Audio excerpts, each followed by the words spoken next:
웃을 수도 없고 참 웃기기도 하고 한편으로는. 그런데 남는 마음은 약간 슬픈 마음. 우픈 마스크 천국이라는 정대의 두 번째 주제가 공개됐습니다. 마스크.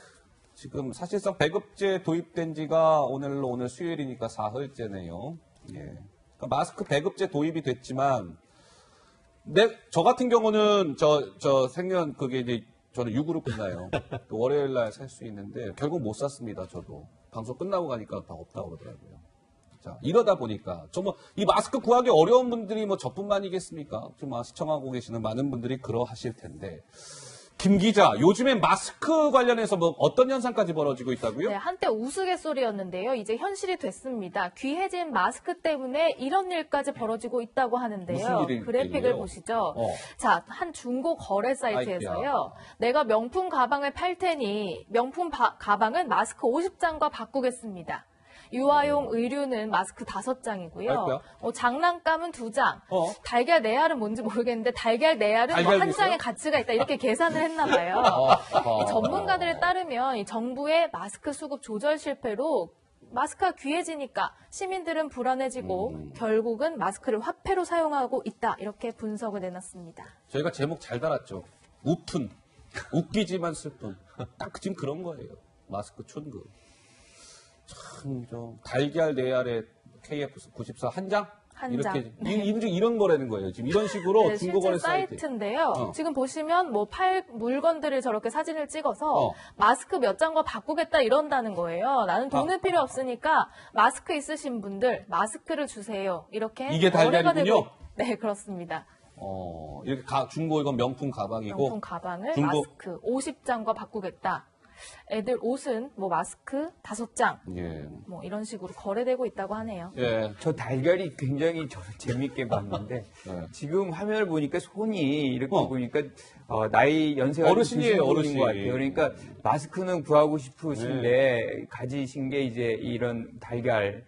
그러니까 그만큼 이제 이 마스크에 대한 간절함이 전 국민에게 있는 거죠. 일종의 언제 이게 끝날지 모르니까 가수요가 확 붙어 있는 거예요. 그래서 이것 자체가 이제 화폐화되는 이런 아주 진짜 말 그대로 우픈 현상이 발생하네요. 김 교수님, 아까 우리 손 말씀하셨잖아요. 어르신 88세 할머니랍니다. 88세 할머니인데 보세요. 마스크를 구하지 못하셔가지고 누가 올린 거라고요? 손주가 대신 올렸다고 하네요. 손주가 오죽하면 할머니 마스크 구해드리려고 저 중고거래 사이트에 저 달걀 내 알에 저 마스크 한 장 주세요. 이렇게 올렸다는 거예요. 우픈 마스크 천국인데 그야말로. 참 안타까운데요. 예. 사실 저도 지금 이 방송하고 오기로 전에 바로 앞에 지금 여기 청계천 광장 길 건너편을 봤더니만 대낮인데도 한 50m 이상 줄 선 것을 제가 봤습니다. 예. 아침에 출근할 때 같은 경우에는 거의 한 150m 정도 줄 섰는 것도 봤는데요. 여전히 지금 보면은 정부에서 얘기와가 달리 마스크 대란이 전혀 풀리는 그런 기미를 보이지를 않고 있는 그런 상황인 것 같습니다. 예. 그리고 아까 얘기했듯이 지금 중고 사이트에 저렇게 이제 물건으로 파는 데도 있습니다만 제가 봤더니만 요즘은 아이들을 위해서 좀 자기들은 큰 거가 있는데 작은 것으로 교환하고 하는 그런 것도 해서 이 보면은 현금을 주는 것이 아니고 마스크가 서로 물물 교환되는 그런 얘기를 보면서 야 지금 이게 행정이 제대로 돌아가지 못하는구나 하는 답답함을 느낄 수밖에 없었던 것 같습니다. 지금 높으신 분들 직접 가서 한번 줄 한번 좀 서봤으면 그 마음을 국민들의 서민들의 마음이 어떤지 조금 이해할 수 있지 않을까 생각합니다. 우리 정치데스크 시청자 여러분들을 위해서 참 그냥 작은 정보 하나 저희가 좀 준비해봤습니다. 마스크 팁! 1층은 피해라. 지금 약국에서 팔잖아요, 마스크를, 공적 마스크. 약사들이 조언을 해줬어요. 1층이나 대학병원에 있는 약국은 피하세요. 아무래도 1층이나 대학병원 약국에는 많은 사람들이 몰리니까 금방 마스크가 없어져요. 그러니까 그런 약국 괜히 많이 돌아다니지 마세요. 다리도 아프시니까. 그래서 고층이나 좀 높이 있는 데나 지하 약국에는 상대적으로 마스크가 좀 많이 남아있는 편이니까 마스크 사실 때는 조금 힘드시더라도 좀 올라가시고 또 밑으로 내려가시고 해서 그런 약국을 가서 마스크들을 구매해라. 이게 약사들의 마스크 팁이었습니다. 자, 어제 경제부총리가 국회에 나와서 이 마스크와 관련해서 김 기자 뒤늦게 무언가를 인정? 고백했다? 무슨 얘기입니까? 지금 마스크 부족 사태로 많은 국민들이 혼란과 혼선을 겪고 있는 이 상황에 대해서 야당의 질책을 받은 뒤에 좀 과거에 이랬으면 어땠을까 후회하는 발언을 내놨습니다. 홍남기 부총리의 어제 발언 들어보시죠.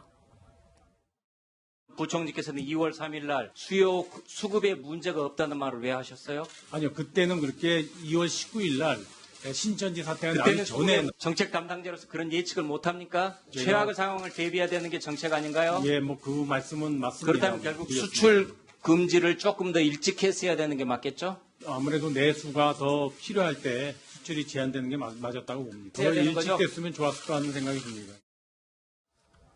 네, 홍남기 경제부총리 마스크에 대한 그 수출 규제를 좀 빨리 했으면 좋았을 겁니다라고 부총리가 이야기합니다. 그러니까 이게 빨리 했으면 좋겠습니다가 아니라 이제 일각에서는 빨리 하셨었어야죠.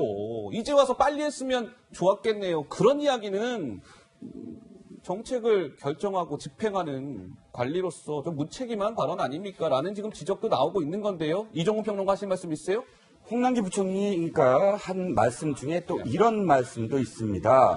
2월 19일 신천지 사태 이후에 수요가 급격히 늘어나서 이렇게 됐다. 이 발언이에요. 또 신천지가 나옵니까? 네. 어허. 그러니까 지금 저는 뭘 지적하고 싶냐면 정책 당국자로서 일관되게 예를 들어서 뭐가 잘못됐다. 예를 들어 처음에 너무나 공급 쪽이 아니라 그 유통 쪽만 신경을 썼다. 그리고 수출 금지 이러이러한 부분에서 잘못됐다. 이런 부분들을 딱 인정을 한다면 그 다음부터는 사실은 어떤 점에서 우리가 대책을 세우고 있다. 이렇게 깔끔하게 인정하고 대책을 세우는 그런 어떤 부분으로 가야 되는데 예. 지금도 역시 이게 마스크 수급이 신천지 때문에 지금 갑작스럽게 늘어난 것에 그 이전에는 수급을 잘 하고 있었다라는 뉘앙스의 발언이 연달아 일어난다면 지금의 후회라든지 또는 그 직전에 수급에 대해서 잘못했다라는 그런 어떤 고개 숙임이 진정성 있게 받아들여지겠습니까? 예, 알겠습니다. 김상조 대통령 정책실장이 닷새 전에 TBS 라디오에 출연해서 한 목소리가 준비되어 있습니다. 닷새 전 목소리입니다. 들어보시죠. 마스크를 사용하는 목적을 생각해 보면 마스크는 호흡기 질환자 또는 기저질환이 있으신 분들 또는 노약자 이런 분들이 주로 쓰셔야 되고요. 건강하신 분들은 마스크 사용을 사실은 자제해 줘야지 다른 사람을 배려해 줘야지만 우리가 정작 마스크가 필요하신 분들이 그거를 사용할 수 있다라고 말씀드리고 싶습니다. 그런데요. 시청자 여러분들께서는 한번 판단해 주시기 바랍니다. 김상조 정책실장이 닷새 전 김어준의 뉴스공장에 출연해서 건강하신 분들은 마스크 사용을 사실은 자제해줘야 합니다라고 이야기합니다.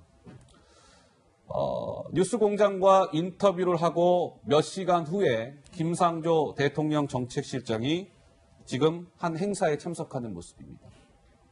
참석할 때 김상조 정책실장은 마스크를 착용하고 있는 상황이었습니다. 물론 모르겠어요. 김상조 정책실장이 건강이 좀 안 좋아서 착용을 했을 수도 있겠죠. 그러나 일각에서는 불과 몇 시간 전에 건강하신 분들은 마스크 좀 참아야죠 했다가 불과 몇 시간 후에 본인은 정작 마스크를 착용하고 나온 저 모습을 보면서 좀 일각의 좀 비판과 지적도 나온 게 사실입니다. 예, 김상조 정책실장 이야기까지 해봤는데 특별히 코멘트 하실 거 없으시면